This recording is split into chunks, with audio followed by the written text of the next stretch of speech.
o futuro de Israel. Então eu pergunto, será que Deus rejeitou o seu povo?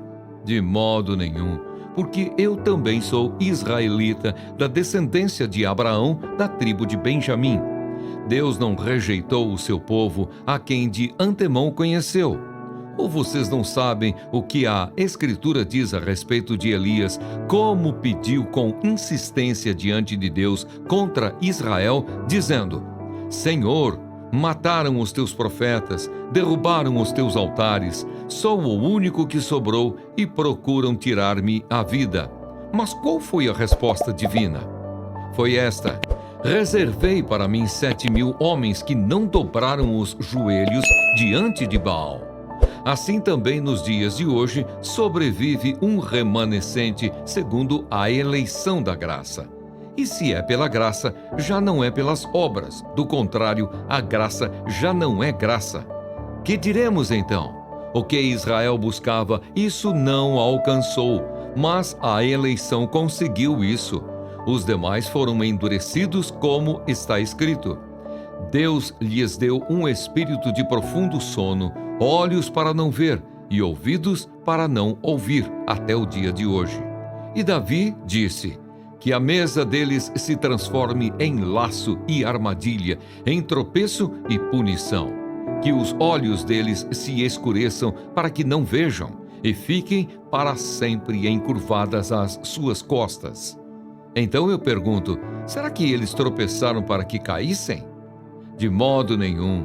Mas pela transgressão deles, a salvação chegou aos gentios, para fazer com que os judeus ficassem com ciúmes. Ora, se a transgressão deles resultou em riqueza para o mundo, e a diminuição deles resultou em riqueza para os gentios, quanto mais a plenitude deles. Dirijo-me a vocês que são gentios, visto que eu sou apóstolo dos gentios. Glorifico o meu ministério para ver se, de algum modo, posso fazer com que os do meu povo fiquem com ciúmes e alguns deles se salvem. Porque se o fato de eles terem sido rejeitados trouxe reconciliação ao mundo, que será o seu restabelecimento, senão vida dentre os mortos? E se forem santas as primícias da massa, igualmente será santa a sua totalidade. Se for santa a raiz, também os ramos o serão. Se, porém, alguns dos ramos foram quebrados e você, sendo oliveira brava, foi enxertado no meio deles e se tornou participante da raiz e da seiva da oliveira, não se glorie contra os ramos. Mas, se você se gloriar, lembre que não é você que sustenta a raiz, mas é a raiz que sustenta você.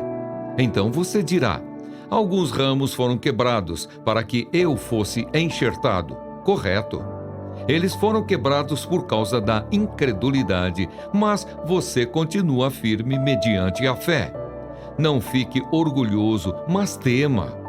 Porque se Deus não poupou os ramos naturais, também não poupará você. Considere, pois, a bondade e a severidade de Deus.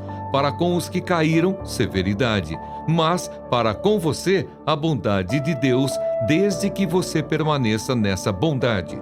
Do contrário, também você será cortado. Eles também, se não permanecerem na incredulidade, serão enxertados, pois Deus é poderoso para os enxertar de novo. Pois se você foi cortado daquela que, por natureza, era uma oliveira brava, e contra a natureza foi enxertado numa oliveira boa, quanto mais esses, que são ramos naturais, serão enxertados na sua própria oliveira.